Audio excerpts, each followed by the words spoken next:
Untuk mendefinisikan alam Melayu, kita pecahkan kepada 3 faktor, iaitu yang pertama adalah dari segi faktor geografinya. Kemudian dari segi faktor bahasanya. Dan yang ketiga dari segi faktor budayanya. Kerana perlu difahami ya Tuan Pangeran Ifan, bahawa alam Melayu yang dimaksudkan bukanlah Melayu yang kita tahu di negara kita hari ini. Tapi alam Melayu merupakan satu kawasan persempadanan yang besar yang mana ada berbagai kerajaan di dalamnya seperti mana yang kita tunjukkan tadi. Kita pergi kepada definisi yang pertama oleh Profesor Emeritus Datuk Dr. Nick Hassan Suhaimi yang menyatakan alam Melayu meliputi kawasan Madagaskar ke Tanah Melayu, Papua New Guinea, Australia, New Zealand, Kepulauan Pasifik hingga ke Taiwan. Alam Melayu tu daripada Tanah Melayu sampai ke Taiwan. Itu menurut Profesor Emeritus Datuk Dr. Nick.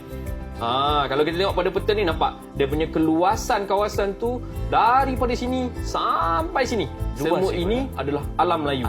Kaum Melayu Malaysia saat ini mulai frustasi dan mulai kehilangan akal sehat. Konsep alam Melayu ini tentunya merupakan konsep ilusi, konsep hayalan, dan konsep dunia fantasi yang tidak nyata.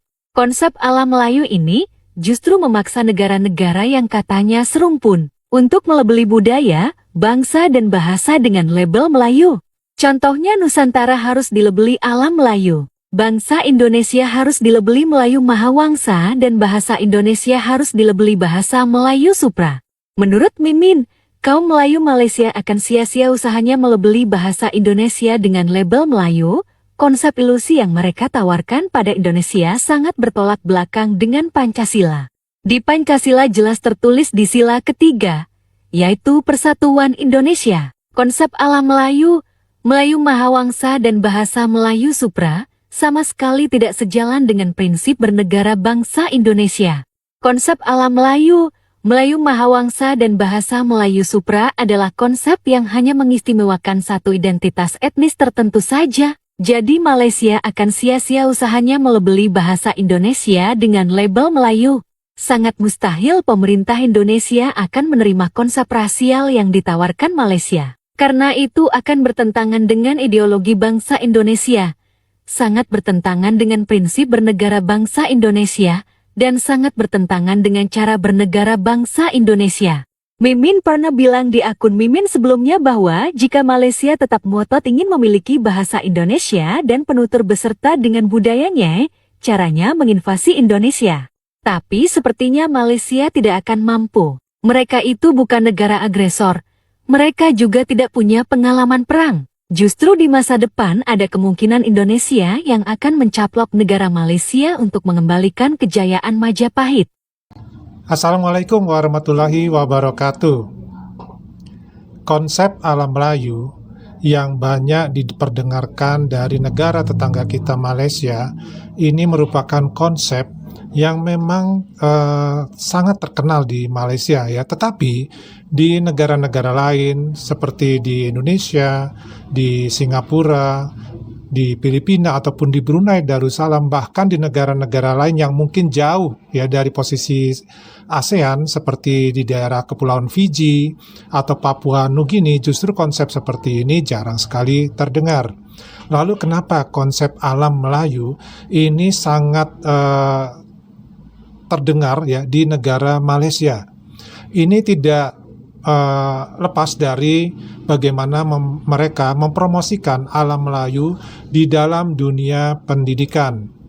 Ya, jadi seperti yang kita lihat di gambar ini ya, kita lihat ada di sebelah kanan atas itu adalah logo yang menunjukkan Kementerian Pendidikan Malaysia. Artinya informasi ini dikeluarkan oleh Kementerian Pendidikan Malaysia. Jadi bukan Kementerian Kebudayaan ya atau arkeologi, tetapi pendidikan. Artinya kalau dikeluarkan oleh Menteri Pendidikan bisa jadi informasi ini adalah dipergunakan untuk disebarluaskan sebagai bahan ajaran di sekolah-sekolah di Malaysia.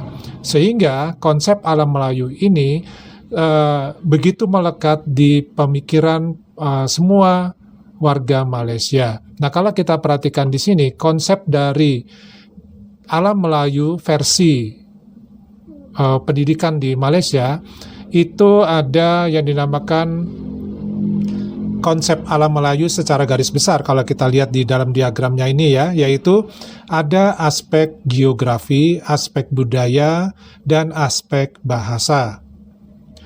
Kemudian perwujudannya di alam Melayu itu terdiri dari kerajaan-kerajaan, ya, yaitu adanya kerajaan Funan, Kampa, Sriwijaya, Angkor, Majapahit, Kedah Tua, dan Gangga-Nagara. Juga ada kerajaan Melayu yang termasyhur, yaitu kerajaan di sini tidak disebutkan ya, tapi ya kerajaan Melayu yang termasyhur di sini mungkin mereka bingung nih, yang mana yang termasyhur ya. Yang berikutnya adalah kerajaan alam Melayu dan kerajaan luar yang sezaman, yaitu melalui aspek perdagangan, keagamaan, dan diplomatik. Tentu saja unsur-unsur seperti ini tidak diajarkan ya di negara-negara lain selain negara Malaysia. Sehingga konsep ini ya sangat subur tumbuh di alam Melayu Malaysia. Kenapa? Ya karena mereka memang memupuknya ya supaya setiap warga negara Malaysia mengenali konsep seperti ini tanpa memikirkan ya bagaimana hubungan konsep tersebut dengan perkembangan dari zaman, kemudian juga perkembangan dari masing-masing negara-negara yang dianggap sebagai kawasan alam Melayu. Tentu ini tidak adil ya, karena anggapan dari orang Malaysia, alam Melayu ini adalah meliputi wilayah-wilayah kepulauan yang sebagian besar berada di Asia Tenggara, ya. Nah, kalau kita perhatikan konsep ini terdiri dari beberapa bagian ya.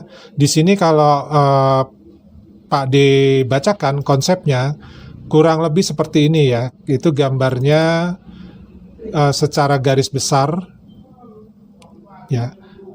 Konsep alam Melayu ini yang mengeluarkan itu ada sekitar 5 orang ya.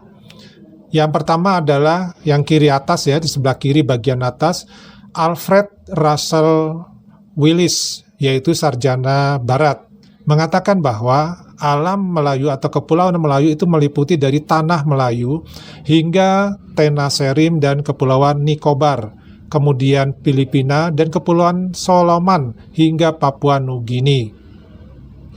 Kemudian ada konsep lagi ke bawah ya, di kiri bawah, yaitu oleh Profesor Dr. Ding Cho Ming, pengkaji manuskrip Melayu, mengatakan bahwa dunia Melayu merupakan sebuah kawasan yang luas meliputi Malaysia, Indonesia, Brunei, Singapura, Selatan Thailand, dan Filipina.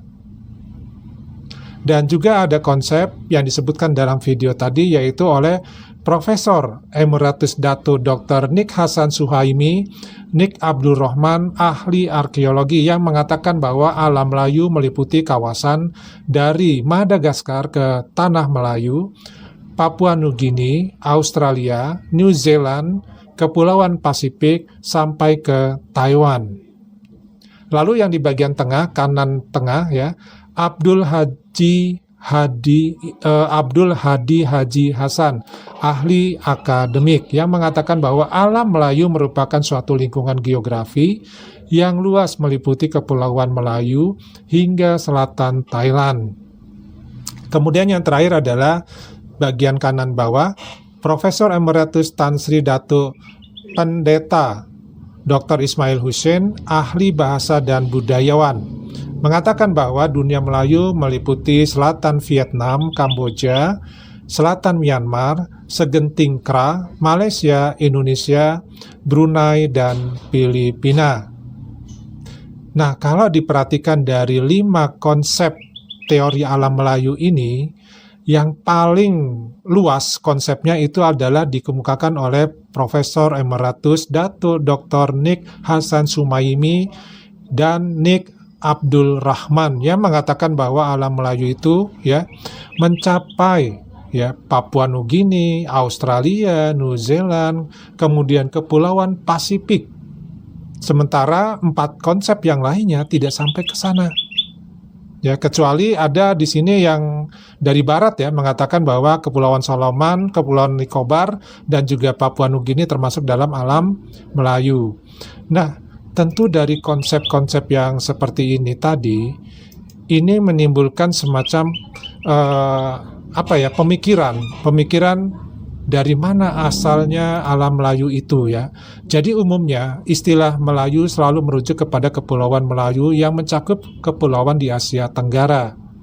Nah, selain itu istilah Melayu juga bermakna sebagai etnik atau sebutan orang Melayu, Sumatera, dan Semenanjung Tanah Melayu. Semenanjung Tanah Melayu itu Tanah Melaka ya, serta tempat-tempat lain yang menggunakan bahasa Melayu. Ini kalau dilihat dari sisi bahasa ya. Nah, namun tahukah bagaimana kita bisa mengetahui tanah Melayu itu sendiri? Kita lihat dari arti dari kata Melayu ya. Oleh Burhanuddin Elunaimi dalam bukunya Asas Falsafah Kebangsaan Melayu tahun 1950 mencatat beberapa istilah Melayu. Nah, disebutkan dalam buku tersebut Melayu berasal dari kata mala yang berarti mula dan yu yang berarti negeri ya. Kemudian kata Melayu dalam bahasa Tamil berarti tanah tinggi ataupun bukit. Nah, apabila kedua kata ini dirangkum, semua istilah tersebut mengartikan bahwa Melayu sebagai suatu negeri yang mula-mula ya didiami dan mendapatkan banyak hujan.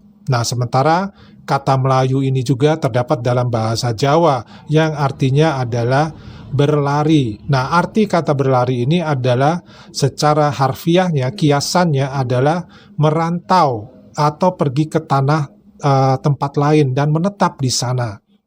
Nah, itu kurang lebih paparannya mengenai istilah Melayu.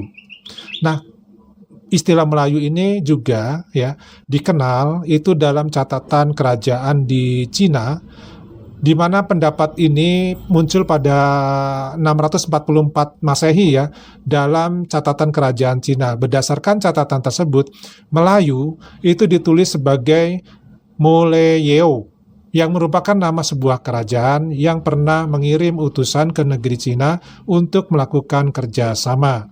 Jadi pada zaman kerajaan-kerajaan terdahulu itu ada sebuah kerajaan yang namanya Moleleo. Nah, kerajaan Moleleo ini tepatnya itu berada di Pulau Sumatera yang mengirimkan ya utusan ke negeri Cina ataupun kerajaan di negeri Cina. Nah, kemudian ada catatan juga dari I Tesing, seorang biksu Cina nih, yang pada abad ke-7 istilah Melayu juga pernah ditulis. Menurut catatan itu, I Tesing pernah berkunjung ya ke kerajaan Melayu, yaitu pada tahun 671 dan tahun 685 Masehi. Nah, di sini yang dimaksud dengan kerajaan Melayu yang I Tesing kunjungi, apakah kerajaan yang disebutkan tadi di atas, Moleyeu ya, atau kerajaan Sriwijaya? Nah, coba teman-teman tulis di kolom komentar ya. Kerajaan yang mana nih yang dimaksudkan oleh Tesing yang dia kunjungi pada tahun 671 Masehi dan 685 Masehi. Ya. Nah, juga tercatat istilah Melayu ini dalam kerajaan Singasari, di mana informasi ini ya dapat ditemukan dalam sebuah prasasti peninggalan kerajaan Singasari.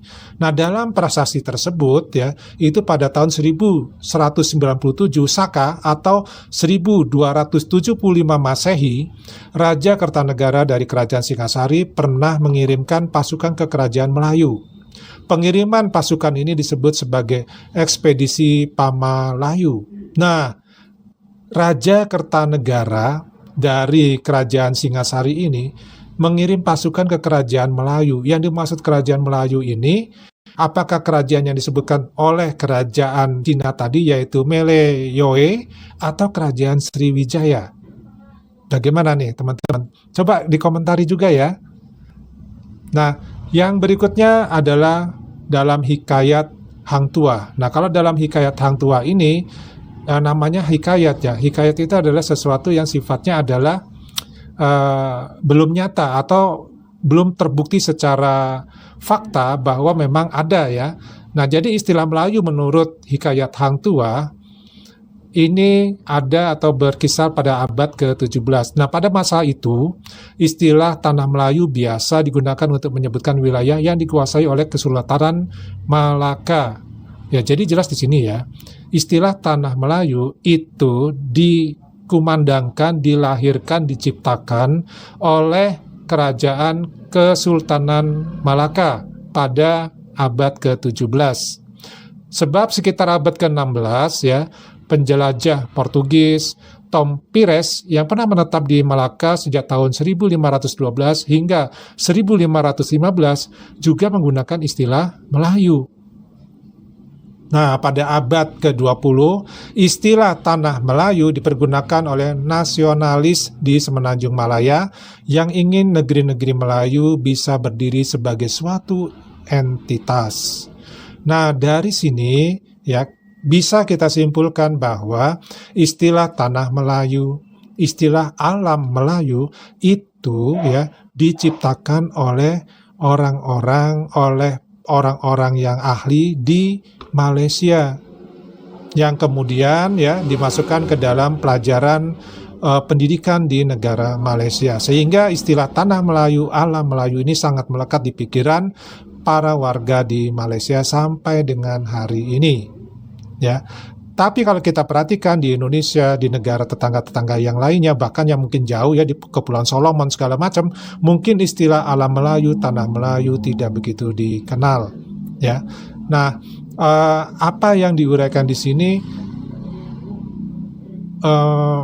masih adakah pengertian Tanah Melayu kemudian alam Melayu ini relevan dengan kondisi di tahun ataupun di abad sekarang ini, di mana ya jelas-jelas setiap negara di ASEAN ini mempunyai wewenang sendiri-sendiri, pemerintahan sendiri-sendiri, budaya sendiri-sendiri, kemudian juga bahasa juga sendiri-sendiri. Walaupun dikatakan bahwa bahasa itu akarnya atau berasalnya dari bahasa Melayu. Dan kalau memang disebutkan akar atau asal muasal dari bahasa Melayu, itu sudah dipastikan bahwa berasal dari Melayu yang ada di Sumatera, bukan Melayu yang ada di Semenanjung Malaya, yaitu pada zaman Kerajaan Malaka. Tidak demikian. Nah, jadi konsep ini masih diterapkan dan sangat dipercaya oleh orang-orang Malaysia, di mana bangsa Malaysia itu ya harus terdiri dari semua negara ASEAN dan juga yang ada di Madagaskar, di Kepulauan Solomon, kemudian Papua Nugini, bahkan di Australia sendiri itu termasuk dari wilayah Melayu. Tentu ini adalah satu hal yang bersifat angan-angan ya kalau menurut Padi. Kenapa? Pada faktanya dalam kehidupan kita sehari-hari tidak ada konsep tersebut bisa dipraktekkan. Kenapa? Sudah pasti ada penolakan dari semua negara-negara yang dikatakan sebagai lingkup alam Melayu tersebut. Karena berdasarkan kepentingan geografi dan strategi batas-batas negara, jelas ini tidak menggambarkan sebagai suatu wilayah besar yang hanya diperintah oleh satu tatanan pemerintahan yang solid atau yang berkuasa secara mutlak. Nah, akibatnya konsep ini hanya bisa diterapkan di Malaysia saja. Tetapi masalahnya adalah ketika konsep ini dikemukakan oleh orang-orang Malaysia ini, justru mereka ya melanggar ataupun menabrak batas-batas wilayah negara-negara lain. Nah, yang jadi masalah orang-orang Malaysia ini beserta para ahli-ahli di Malaysia, terutama di dalam bidang pendidikan, apakah mereka masih hidup di zaman kerajaan ataukah mereka sudah hidup di zaman modern? Kalau mereka hidup di zaman kerajaan, konsep alam Melayu ini pun ya tidak relevan juga. Karena jelas ya, yang disebutkan Melayu oleh Cina itu dikatakan adalah kerajaan Melayu yang ada di Sumatera. Kemudian yang disebutkan oleh salah satu biksu yang dari Cina, Yi Tesing, juga mengatakan bahwa dia berkunjung ke kerajaan Melayu yang bisa berarti dua, yaitu kerajaan yang bernama Melayu yang ada di Sumatera, atau dia berkunjung ke kerajaan Sriwijaya yang ada juga di Sumatera. Jadi bukan di Selat Melaka ya.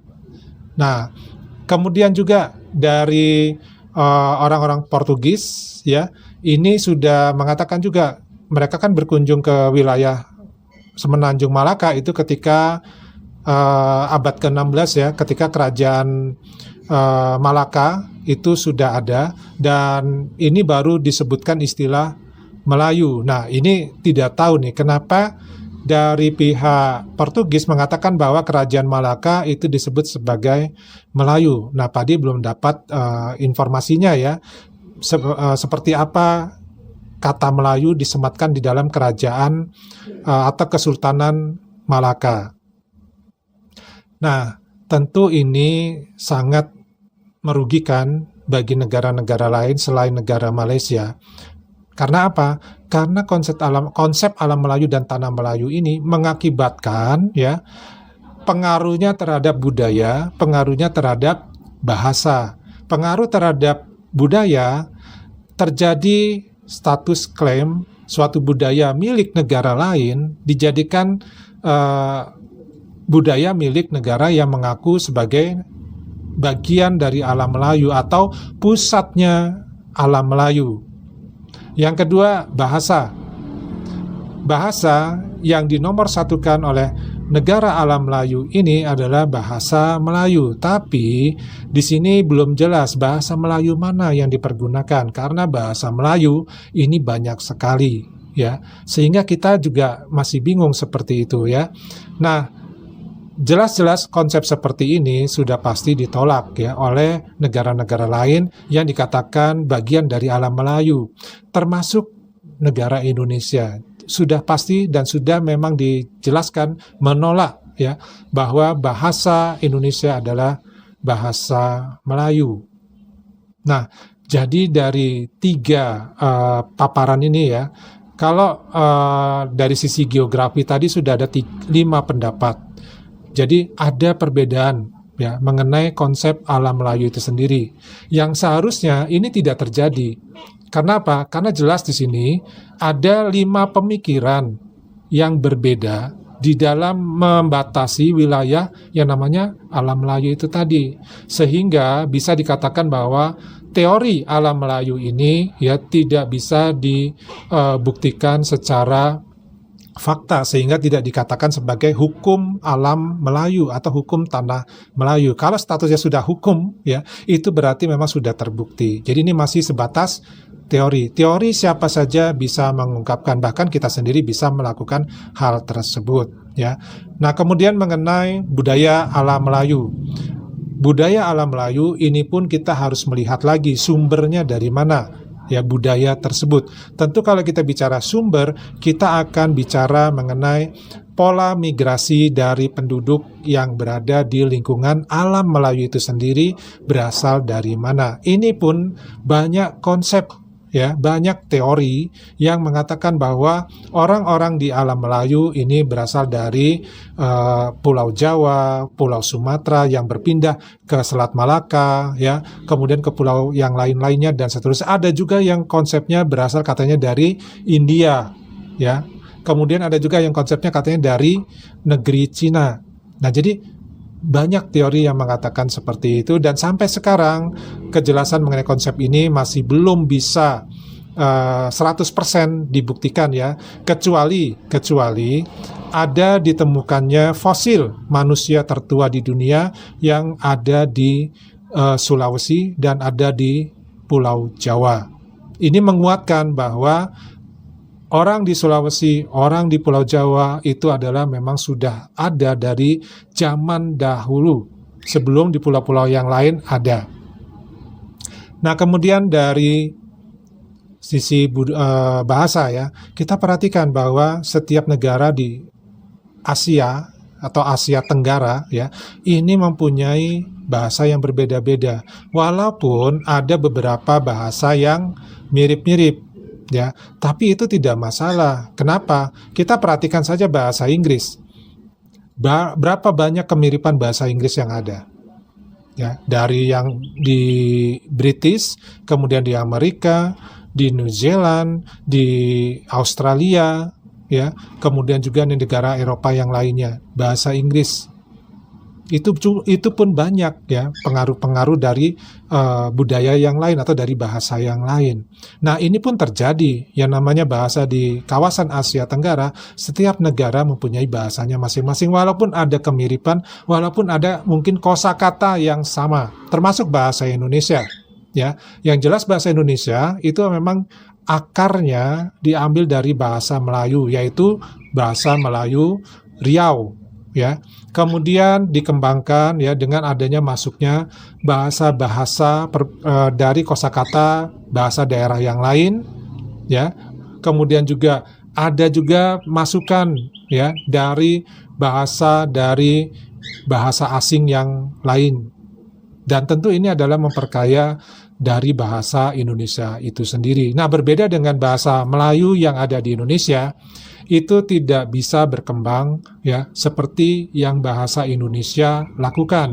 Sehingga bahasa Melayu Indonesia yang ada di Indonesia ini tidak bisa menjadi bahasa ilmiah yang digunakan secara luas. Nah, tidak tahu kalau di negara tetangga kita di Malaysia, apakah bahasa Melayu bisa digunakan sebagai bahasa ilmiah? Nah, coba tolong tulis di kolom komentar ya teman-teman yang mengetahui tentang hal tersebut.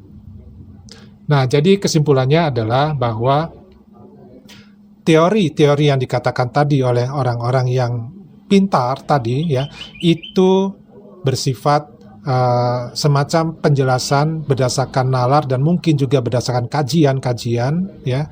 Tetapi secara faktanya tidak bisa dibuktikan ya bahwa alam Melayu, tanah Melayu itu dikatakan sebagai wilayah yang mereka tentukan sendiri-sendiri itu tadi.